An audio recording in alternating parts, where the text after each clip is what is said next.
अब कुत्ता को भगाए शिक्षक, तो कुत्ता चराने वाला पढ़ाएगा स्कूल में जाकर के? पढ़ाने का काम कौन करेगा? ये कुत्तों के साथ जीने वाले जो लोग हैं वही लोग ऐसा काम कर सकते हैं। कुत्ता को भगाने का काम शिक्षक का नहीं है। कुत्ता भगाना हमारा काम नहीं है। विद्यालय की हिफाजत, सुरक्षा या प्रबंधन जो कुछ भी है ये सरकार के जिम्मे है, सरकार को करना चाहिए। तो जितना नेता है पूरा सुरक्षा में शिक्षकों को बॉडीगार्ड बना दीजिए। सुरक्षा के में सबसे ज़्यादा अगर एक्सपर्ट टीचर ही है तो पुलिस वाले, आर्मी वाले की क्या ज़रूरत है? शिक्षकों को लगा दीजिए। नमस्कार, आप देख रहे हैं अब तक बिहार न्यूज। आज हमारे साथ एमएलसी बंशीधर ब्रजवासी सर हैं। सर, सबसे पहले आपको अब तक बिहार न्यूज में स्वागत है। Thank you. सर, बिहार सरकार ने एक नया फरमान जारी किया है कि अब स्कूल के इर्द गिर्द आवारा कुत्ता की रखवाली करना है शिक्षकों को। यदि आवारा कुत्ता मिल गया तो खैर नहीं, क्या कहेंगे? इस तरह का फरमान जारी करने वाले जो पदाधिकारी हैं वह डिटेल्ड पदाधिकारी लोगों का ये सब काम है। इन लोगों को शिक्षक की गरिमा पता ही नहीं है। शिक्षक जाएगा कुत्ता को हाँकने के लिए। इस तरीके से शिक्षा विभाग हमेशा सुर्खियों में बने रहने के लिए ये नया नया तमाशा ये लोग करते रहते हैं। अब कुत्ता को भगाए शिक्षक, तो कुत्ता चराने वाला पढ़ाएगा स्कूल में जाकर के? पढ़ाने का काम कौन करेगा? ये कुत्तों के साथ जीने वाले जो लोग हैं वही लोग ऐसा काम कर सकते हैं। कुत्ता को भगाने का काम शिक्षक का नहीं है। अब आवारा कुत्तों को भगाना, उसको उसके लिए डॉग कैचिंग डॉग वैन नगर निगम के पास अवेलेबल है। तो ये काम नगर निगम का है। नगर निगम आवारा कुत्तों को पकड़े भगाए, इसमें टीचर क्या करेगा? बिल्कुल गलत। शिक्षा विभाग का कहना है कि एमडीएम का खाना जो होता है इर्द गिर्द फेंक दिया जाता है, इसीलिए इर्द गिर्द भी साफ सफाई रहना चाहिए जिससे कि आवारा कुत्ता वहाँ विचरण नहीं करे। एमडीएम का खाना कुत्ते का है खा रहा है? एमडीएम का खाना तो और भी मवेशी तो उसमें खा ही सकता है ना। तो एमडीएम के खाना के डिस्पोजल की व्यवस्था होनी चाहिए कि उसका जो जूठन है उसके डिस्पोजल की व्यवस्था होनी चाहिए, न कि वो कुत्ता भगाने से इसका काम चलेगा। ये बिल्कुल गलत बात है।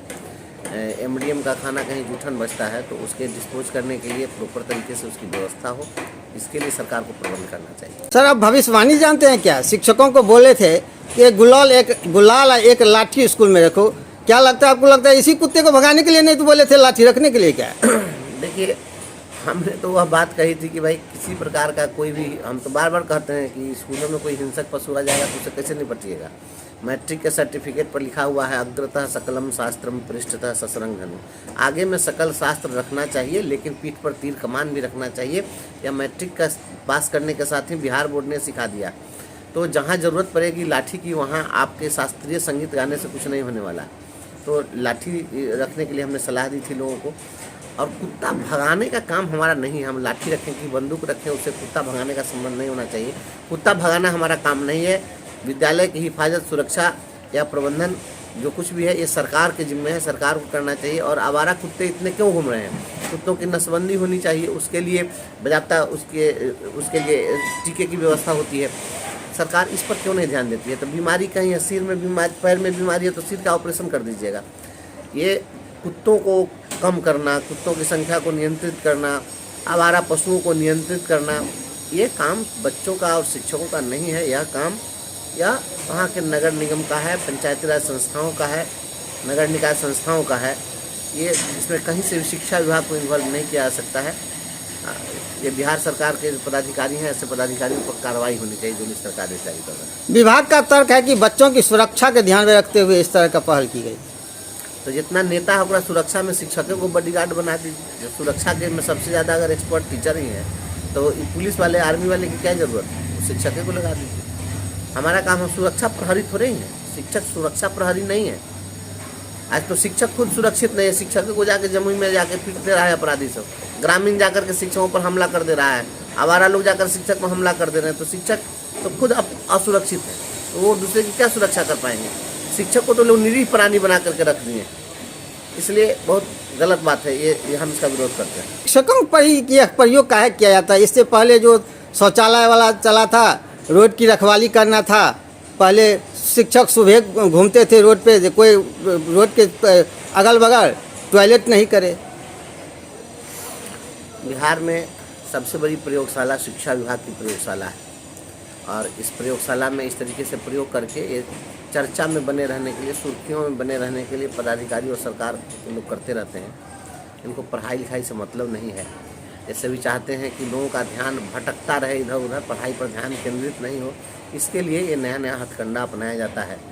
शिक्षक का क्या आदर है, क्या सम्मान है, शिक्षक की क्या भूमिका है, इस चीज़ को ये लोग भूल जाते हैं। ये पदाधिकारी लोग और सरकार में बैठे लोग गरीबों के बच्चों को पढ़ने देना नहीं चाहते हैं। इसके लिए सब चीज़ चलता रहा। कल आप औराई गए थे, स्कूल में क्या क्या अनियमितता पाई गई? स्कूल में अनियमितता नहीं पाई गई है। हम जब गए थे उस समय तक 4 बजे के बाद हम छुट्टी के बाद पहुँचे थे वहाँ पर, और अनियमितता नहीं मैंने देखा कि विद्यालय के नाम पर बिल्कुल अनाथालय बना हुआ है। अनाथालय भी तो ठीक ठाक होता है, उसको मैं क्या नाम दूँ, वो तृण आश्रम था।